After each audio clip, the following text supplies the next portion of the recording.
Hi, it's Jennifer from Pilates Back and Joint Exercise. Today I'm going to talk a little bit about hip bursitis exercise, or you could call it trochanteric bursitis.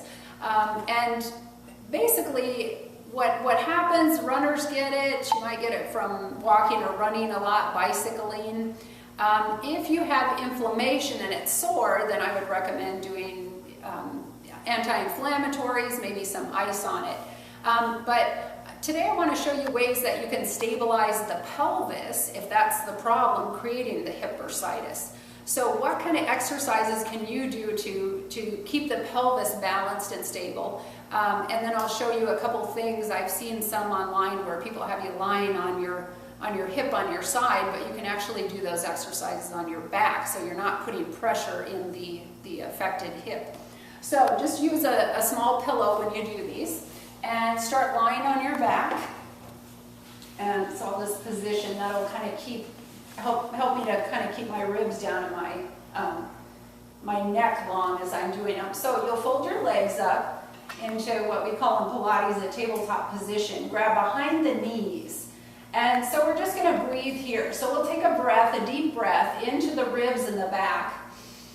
Inhale, expanding, and as I exhale, I'm just going to press the back of my legs into my hands, but it's isometric, so there's not actually any movement here. Exhale, deepening, pressing. Inhale, again, into the ribs and back, and we'll do 3 sets of each of these exercises, so 3 full breath cycles. Exhale, pressing into the back of the hands, and notice how the spine lengthens, and you kind of feel the pelvis pulling and lengthening too. Inhale again, into the ribs and back, and I kind of relax my grip there. And then again, exhale, press. Good. You feel the pelvis maybe tilt just a little bit, and it also lengthens. Exhale, and you feel the abdominal muscles deepen. Let's do one more. We'll do 4 of these. So breath in, and then again, exhale, pressing the back of the legs into the hands, holding everything still. So now I'm just going to switch, and I'm going to come in front of the thighs. And so again, inhale, you relax, filling up into the ribs in the back. As you exhale, I'm going to pull the knees into the hands, but the hands are going to keep them stationary. Now you're going to find a little more space in the lumbar here. And then exhale, sorry, that was an exhale. Inhale, breathe in. Exhale, so the knees press into the hands. And now you find a little more space. That's your neutral pelvis. The hips are even with the ceiling. Inhale, relax the grip again. Exhale, press, hands into knees, knees stay still. And then next we're going to bring the hands on top of the knees. So from here, again, breath in to prepare. And as you exhale, I want to push the knees to the ceiling. And again, the hands are keeping them still. Now my pelvis tilts a little bit here again. Inhale, back to neutral. And again, exhale. Pressing the knees to the ceiling.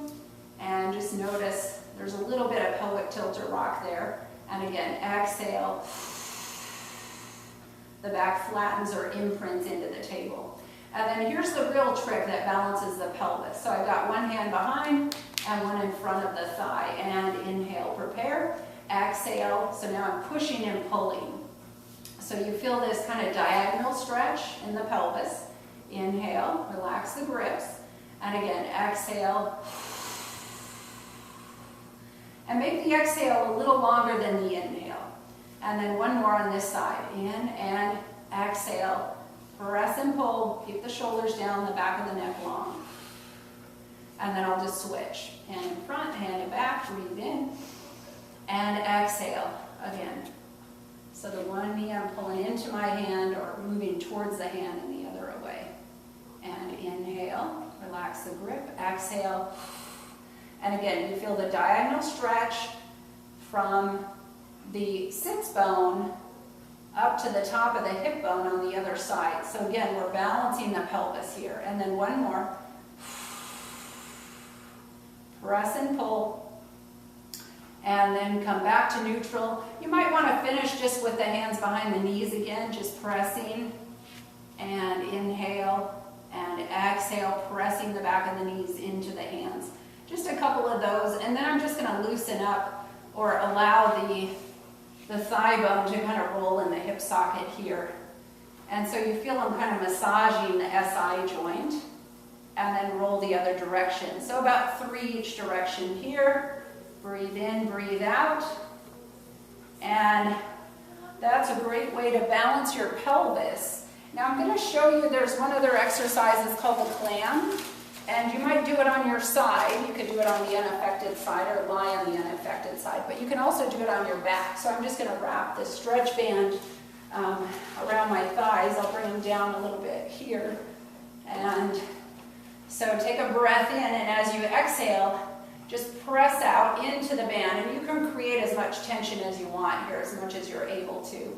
So this helps strengthen the abductors of the hip and the thighs. Inhale. And again, exhale, pressing out. And again, I've just got a medium amount of tension. A green band is about medium. If you got a darker band, it would of course be more tension or pressure. And then one more. And again, this is called the clamshell. And I'm just doing it lying on my back so I don't have to lie on the hip and create more pressure or pain there. So those are some ways you can balance the pelvis and hopefully help ward off your hip or trochanteric bursitis. Thank you.